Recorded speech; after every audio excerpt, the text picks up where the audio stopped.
ठीक। National income जैसा कि नाम से ही पता है कि किसी भी नेशन का इनकम, किसी भी राष्ट्र का इनकम, ठीक है।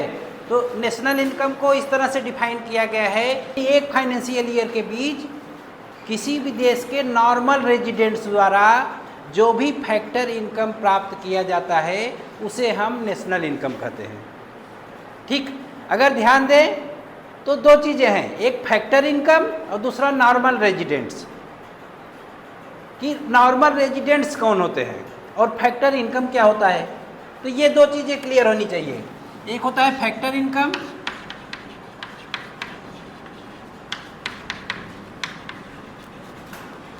और दूसरा नॉर्मल रेजिडेंट्स।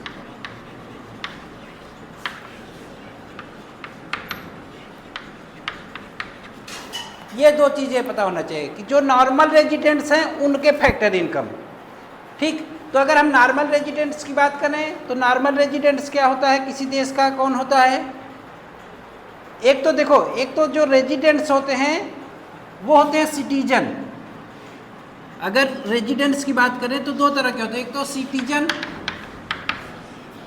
उस देश का नागरिक। अगर उस देश का नागरिक है और उसी देश में काम कर रहा है और उसी देश में रह रहा है तो इसमें तो कोई डाउट नहीं, वो नॉर्मल रेजिडेंट्स है ही है। इसके अलावा ऐसे लोग जो सिटीजन नहीं हैं वो भी नॉर्मल रेजिडेंट्स कहे जाएंगे, लेकिन उसके लिए कंडीशन है। उसके लिए जो कंडीशन है वो है, पहला तो वो मोर देन 1 ईयर,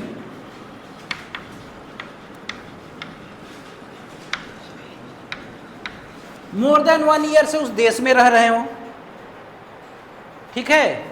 और दूसरा उनका इकोनॉमिक इंटरेस्ट,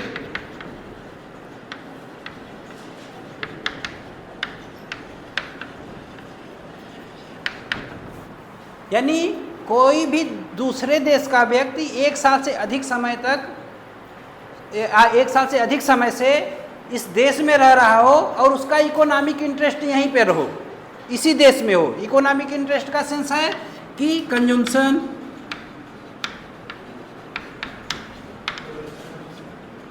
प्रोडक्शन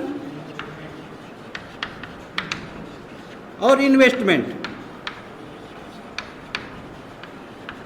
यानी कुल मिलाकर वो पैसा बाहर न ले, अपने देश न ले जा रहा हो, यहीं पे रह रहा हो और यहीं पर सारी इकोनॉमिक गतिविधियां कर रहा हो। ऐसे लोगों को हम नॉर्मल रेजिडेंट्स कहते हैं, वो मोर देन 1 ईयर से यहाँ पे रह रहा हो। ठीक। अच्छा, इसमें एक कंडीशन है कि कोई पढ़ने के लिए आया और ज़्यादा समय के लिए रह रहा है तो उसको नहीं काउंट किया जाएगा। कोई ट्रीटमेंट कराने के लिए आया और यहाँ पर रह रहा है उसको काउंट नहीं किया जाएगा। तो ये नॉर्मल रेजिडेंट्स हम समझ लें कि ऐसे लोग जो कि सिटीजन हैं यहाँ के, वो तो है ही हैं, प्लस बाहरी विदेशी लोग, रेस्ट ऑफ द वर्ल्ड के लोग जो कि 1 साल से अधिक समय तक रह रहे हैं और उनका इनको इकोनॉमिक इंटरेस्ट भी उसी देश में है जिसका हम नेशनल इनकम निकाल रहे हैं, तो उसे वहाँ का नॉर्मल रेजिडेंट्स माना जाएगा। और उनके फैक्टर इनकम को हम जोड़ेंगे नेशनल इनकम के लिए। तो फैक्टर इनकम के लिए हमें पता होना चाहिए फैक्टर कौन कौन से होते हैं। Production factor, land, labour, capital और इंटरप्रेन्योर।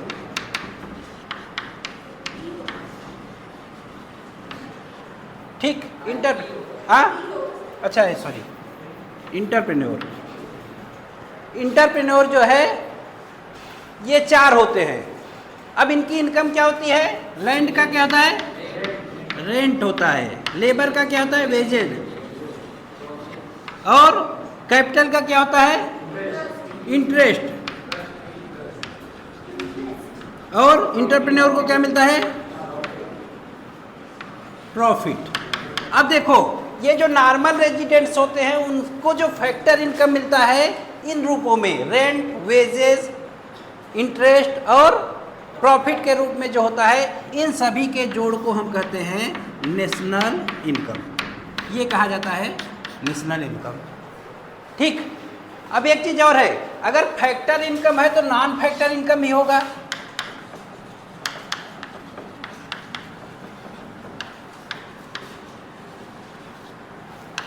नॉन फैक्टर इनकम को हम कहते हैं ट्रांसफर पेमेंट या ट्रांसफर इनकम।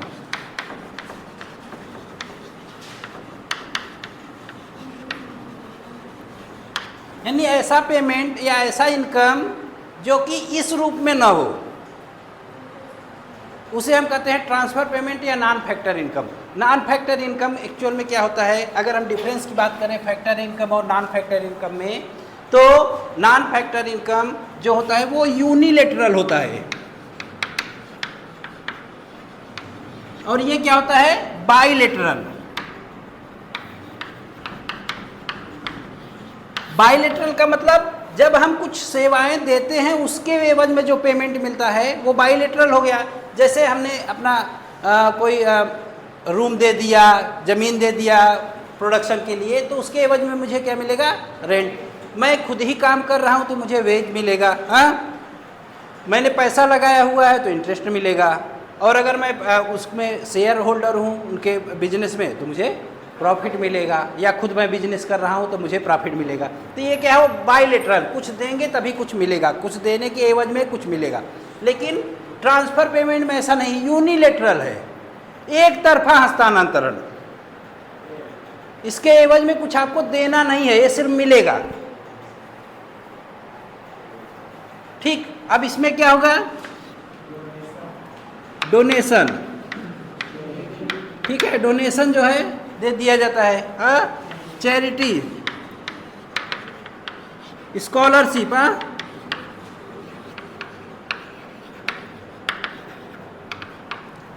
ये सब क्या है, यूनिलेटर। हर वो ट्रांसफ़र जो कि यूनिलेटरल है उसे हम नॉन फैक्टर पेमेंट कहेंगे या नॉन फैक्टर इनकम कहेंगे।